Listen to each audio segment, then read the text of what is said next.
कल आज प्रधानमंत्री हैं, कल को माननीय हमारे नीतीश कुमार जी प्रधानमंत्री बने तो उसमें तो जाएंगे ही, उसमें रहेंगे ही, तो उससे दूरी क्यों, उससे परहेज क्यों? कल तो जाना ही है आपको भी, वो भी संसद जीत के जाएंगे, यहाँ से किसी भी पार्टी के जाएंगे तो उसमें आपको रहना ही है। नया संसद भवन बना करके हम समझते हैं कि पैसे की बर्बादी है और इसीलिए सभी विपक्षी पार्टी उसका विरोध किए हैं। लोकसभा की अगर बात करें तो हमारे कार्यकर्ता लोग अभी इतने सक्षम हैं कि 5, 7, 8 सीटों पर हम एक अच्छा सशक्त उम्मीदवार दे सकते हैं। अपनी मजबूती जो हमारी है उपस्थिति को मजबूत तरीके से दर्ज कर सकते हैं। नमस्कार, आप न्यूज फाउंडेशन देख रहे हैं। मैं हूं आपके साथ वंदना। नए संसद भवन को लेकर खूब सियासत हो रही है। बता दें कि 19 दलों के द्वारा जो है नए संसद भवन के उद्घाटन समारोह में नहीं शामिल होने का ऐलान किया गया है। हमारे साथ बात करने के लिए हैं बिहार सरकार में मंत्री संतोष कुमार सुमन जी। क्या लगता है, विरोध करना चाहिए नए संसद भवन का कि शामिल होना चाहिए इसमें? देखिए, जहाँ तक मेरी व्यक्तिगत राय है, अगर कोई चीज़ एक तो होता है कि अगर हमारे पास संसाधन बहुत है तो हम बढ़िया चीज़ बना सकते हैं। लेकिन जब संसद भवन ऑलरेडी यहाँ पर है और सारे लोग वहाँ बैठते हैं और पुराना भी है, अंग्रेज़ ज़माने का है, हम लोग के लिए एक बहुत बड़ी बात है। तो नया संसद भवन बना करके हम समझते हैं कि पैसे की बर्बादी है और इसीलिए सभी विपक्षी पार्टी उसका विरोध किए हैं। लेकिन अब बन गया है तो हमको लगता है कि चलिए, बन गया है तो अगर उधर से बुलावा आता है तो हम लोग को पार्टी के तौर पर तो हम तो जाएंगे। जी, अगर ऐसा कुछ बुलावा आता है तो हम लोग देखेंगे आखिर कैसा बना है, कितना जनता का पैसा खर्च हुआ है, किससे खर्च हुआ है, तो जाके देखना ही चाहिए। और अगर आप किसी चीज़ के बारे में बुराई करना चाहते हैं, अच्छाई किसी के बारे में, तो उसके बारे में जानना भी चाहिए। तो जब तक अंदर से जाके देखेंगे नहीं तो जो बना है सरकार, हम अगर जनता के पैसा का दुरुपयोग भी कर समझते हैं तो उसको जाके देख लेने में क्या हर्ज है। इसलिए अगर बुलावा आएगा तो हमारा चीज़ है ना, वो किसी एक पार्टी का नहीं है, एक व्यक्ति का नहीं है। अगर वो संसद भवन नया बना है, ठीक है, वो गलत तरीके से ही बना है, लेकिन वो एक धरोहर, अब इस देश की धरोहर हो गया है। तो वो उसमें कोई लिखा नहीं है कि अब वो नरेंद्र मोदी जी के परमानेंट है। वो कल आज प्रधानमंत्री हैं, कल को माननीय हमारे नीतीश कुमार जी प्रधानमंत्री बने तो उसमें तो जाएंगे ही, उसमें रहेंगे ही, तो उससे दूरी क्यों, उससे परहेज क्यों? कल तो जाना ही है आपको भी, वो भी संसद जीत के जाएंगे, यहाँ से किसी भी पार्टी के जाएंगे तो उसमें आपको रहना ही है। ऐसा नहीं है कि उसमें ताला लगा दीजिएगा।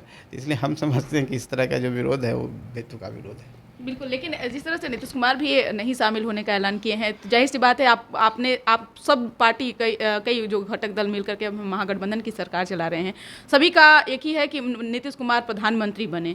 लेकिन एक आखिरकार जब आप भी कह रहे हैं कि आज न कल तो वो भी अगर जाएंगे तो उनको वहाँ तक पहुँचना ही है, आज ऐसा विरोध क्यों? देखिए, उनकी बात मैं नहीं कह सकता। मैं राजनीति में उनके सामने बहुत, हम लोग को अभी सीख रहे हैं, उनसे सीखते हैं, हम लोग को आइकॉन है। लेकिन मैं इतना ही कहता हूँ कि वो किसी एक व्यक्ति का नहीं है, किसी एक पार्टी का नहीं है। अगर पैसे का दुरुपयोग करके, जनता का पैसे का दुरुपयोग करके बनाया गया, लेकिन वो बन गया है तो देश की धरोहर हो गया है। और जब देश का धरोहर हो गया, जिस कामों के लिए बना है, और आज कल हम लोग जिनको हटाने की क़यादत कर रहे हैं वो कल नहीं रहेंगे, 24 के चुनाव के बाद वो नहीं रहेंगे। एक नए प्रधानमंत्री को वहाँ जाना है और वहीं पर जाना है, वहीं बैठना है, उसको ताला नहीं लगा सकते हैं। ये सत्य बात है, ये भी एकदम सत्य है कि उसमें जाना ही जाना है, तो उसमें बाइकआउट करने की क्या ज़रूरत है? हमारा है, हमारे लिए बना है, जनता के लिए बना है, तो हमको जा करके करना चाहिए। वो किसी एक व्यक्ति का नहीं है, ये मेरी व्यक्तिगत राय है। बाकी और पार्टियों किस तरह से उसको लेती है, क्या समझती है, हम नहीं समझते हैं। जब आप जीत के जाएंगे, चाहे कोई पार्टी के हो, राजद के भी लोग हों, चाहे कम्युनिस्ट पार्टी के लोग हैं, चाहे जितनी भी पक्षी की पार्टी हो, उनके माननीय सांसद जब बन के जाएंगे तो उसी संसद भवन में उनको बैठना है। तो जब कल बैठना ही है तो आज विरोध क्यों?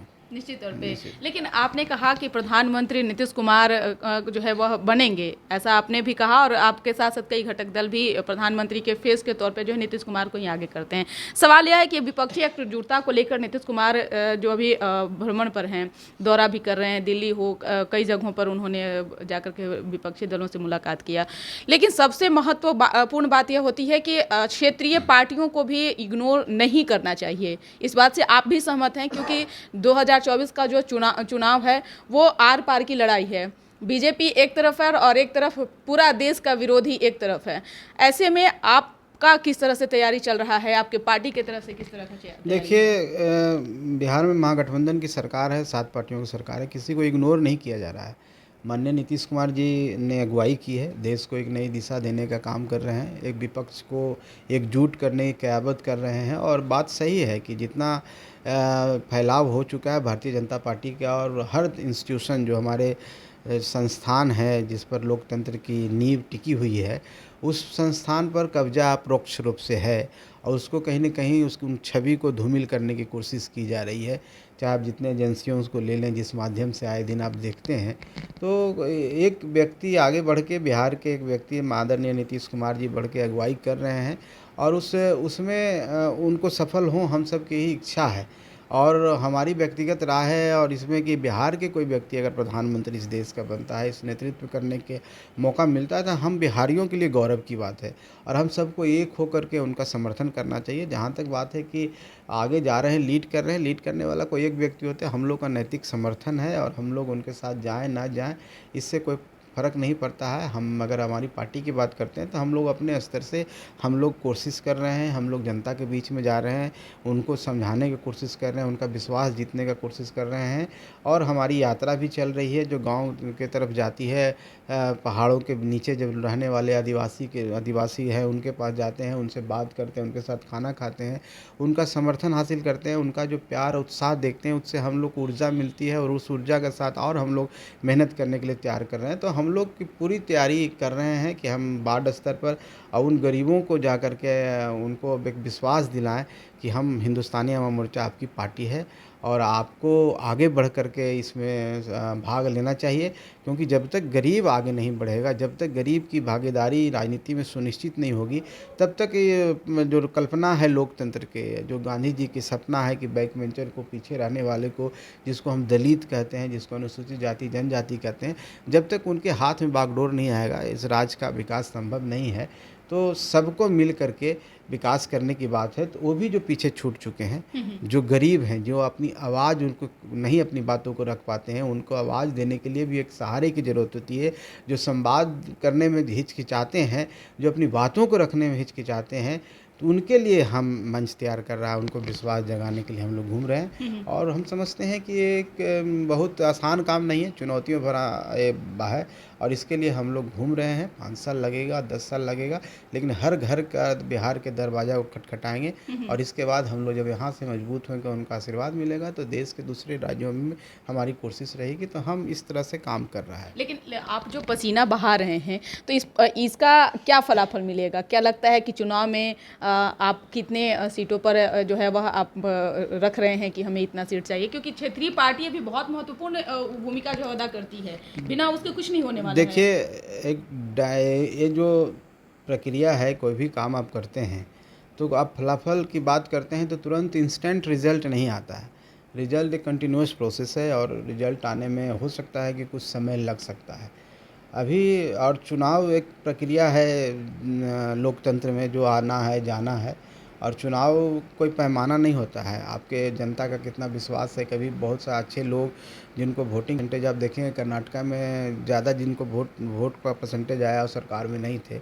चाहे कहीं पर आप ऐसे भी देखेंगे कि बहुत कम अंतरों से बहुत सीटों की संख्या कम होती है। तो ये एक अलग प्रक्रिया है, लेकिन अपना काम करते रहना चाहिए।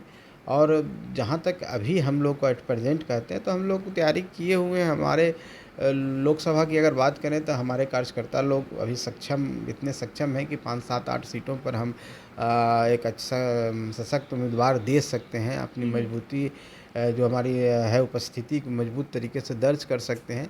बाकी गठबंधन का दौर है और गठबंधन में सब पार्टियों को राय से और सब पार्टियों को समन्वय से ही कोई बात निकलती है। और जब एक साथ चलने का ठाना है और तो निश्चित तौर पर सब मिल के बैठ के बात करेंगे, तभी एक बात निकल के आएगी। कौन कितने पर लड़ेगा, क्या होगा, ये सब विवाद का मामला नहीं है जब तक। लेकिन हर पार्टी की इच्छा होती है, हर कार्यकर्ताओं की इच्छा होती है कि ज़्यादा से ज़्यादा सीट पर पार्टी लड़े।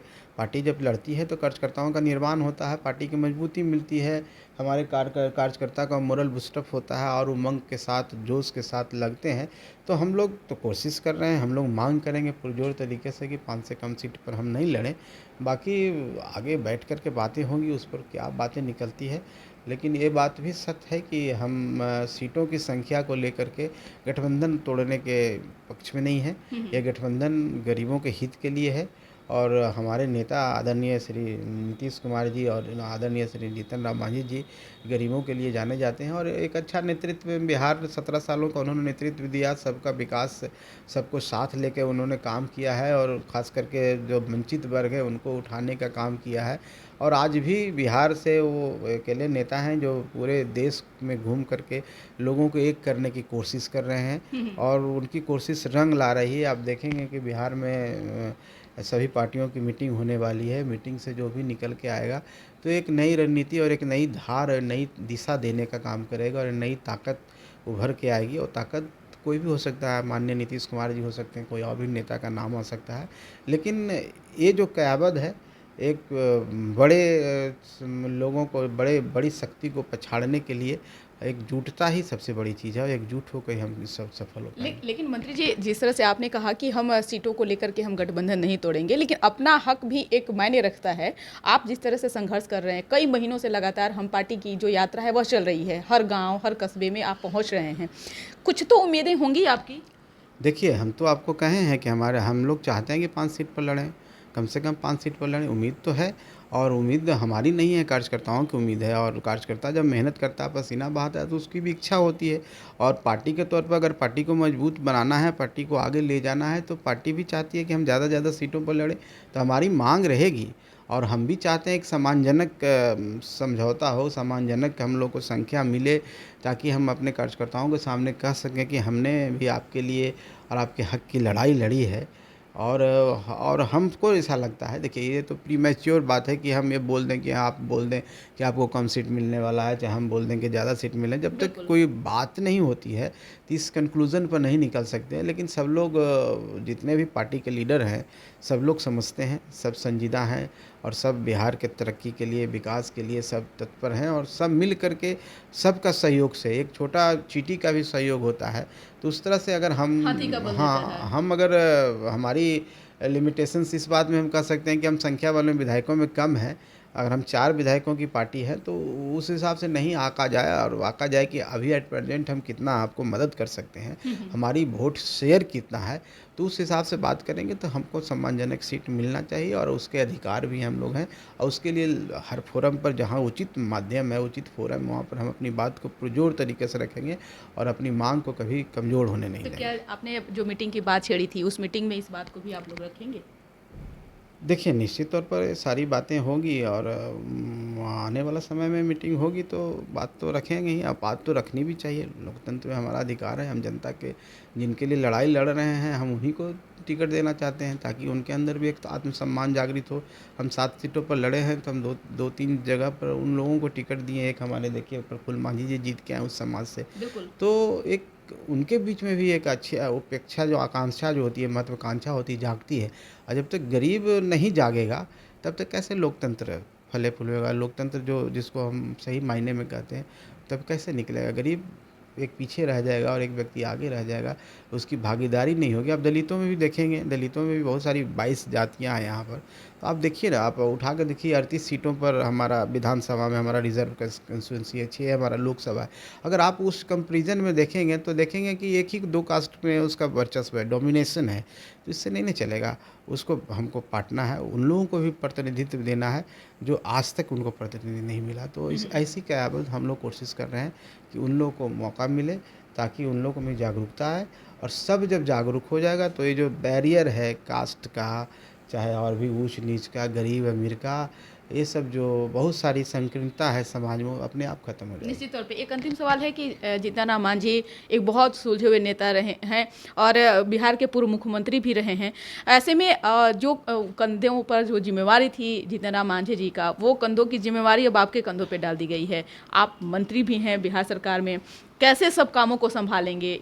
लेकिन यूथ होने के साथ साथ में ये बहुत जिम्मेदारियां आपके ऊपर है। देखिए, निश्चित तौर पर एक बहुत बड़ी जिम्मेदारी है और जो जीतन राम मांझी की हम तुलना नहीं कर सकते हैं उनके आगे हम निकलने की कोशिश तो नहीं कहेंगे कि हम आगे निकल जाएंगे, लेकिन जो लकीर उन्होंने खींचा उस लकीर पर चलने की कोशिश करेंगे। और ड्यूल चार्ज है कि पार्टी के संगठन को देखना, पार्टी के कार्यकर्ताओं के साथ समन्वय स्थापित करना और मंत्रालय भी देखना। लेकिन चुनौतियों भरा एक ताज है, कोई भी चीज़ मिलता है तो चुनौती साथ में मिलती है, और उस चुनौती को सामना करने के लिए ही हम लोग हैं, और हम लोग पीछे हटने वाले नहीं हैं। मेहनत करेंगे, रात दिन मेहनत करेंगे और कर भी रहे हैं। और हमारी जो पार्टी है, हम लोग तो हम का नाम हम इसीलिए है कि हम सब मिल कर के एक परिवार की तरह रहते हैं। यहाँ पर कोई उस तरह कल्चर नहीं है कि राष्ट्रीय अध्यक्ष हैं तो पंचायत अध्यक्ष से नहीं बात करेंगे। सब लोग डायरेक्ट आते हैं, सबसे हम लोग प्यार के से बात करते हैं और सबको जानने की कोशिश करते हैं और सबको पहचानने की कोशिश करते हैं, सबके घर परिवार की बात जानते हैं, ताकि आप दिल से रिश्ता रखेंगे तभी वो आपसे जुड़ेंगे। हम बहुत बड़ी बात नहीं है कि बहुत बड़ी पार्टी है, एक बहुत बड़ा फैन फॉलोवर्स है, वो भी हम नहीं कहते। हम जोड़ने में विश्वास रखते हैं, जोड़ करके एक कड़ी बनाने में विश्वास रखते हैं, और इस कड़ी बनाने के बाद आगे बढ़ते जाएंगे और कारवां चलता जाएगा और मंजिल प्राप्त हो जाएगी। बहुत बहुत शुक्रिया न्यूज़ फाउंडेशन से बात करने के लिए। तो आप सुन रहे थे क्या कुछ कहना था बिहार सरकार में मंत्री संतोष कुमार सुमन जी का। कई सवालों का जवाब इन्होंने दिया है। इन्होंने यह भी कहा है कि जो नया पार्लियामेंट बना है, जिसका उद्घाटन प्रधानमंत्री नरेंद्र मोदी जी करने जा रहे हैं, उसमें सभी को शामिल होना चाहिए। अगर विरोध भी जताना है तो सबसे पहले उन चीज़ों को देख लें, परख लें, समझ लें कि क्या आखिर है उसमें। यही नहीं, इन्होंने जिस तरह से लोकसभा चुनाव को लेकर जो तैयारी कर रहे हैं, जाहिर सी बात है कि हक की लड़ाई सभी लोग लड़ते हैं और अपना हक भी लोग उसमें गंवाना नहीं चाहते हैं, बल्कि उसे पाना चाहते हैं। तो कई सीटों का इन्होंने मांग किया है। हालांकि अभी इन्होंने श्योर नहीं कहा है कि हमें कितने सीट पर चुनाव लड़ना है, लेकिन 40 में से 5 से 7 सीटों पर जो है वह दावा कर रहे हैं। फिलहाल देखने वाली विषय होगी कि क्या इन बातों को महागठबंधन की सरकार, खासतौर से नीतीश कुमार और तेजस्वी जी, मानेंगे या नहीं। इस पर बस इतना ही। बने रहिए न्यूज़ फाउंडेशन के साथ। धन्यवाद।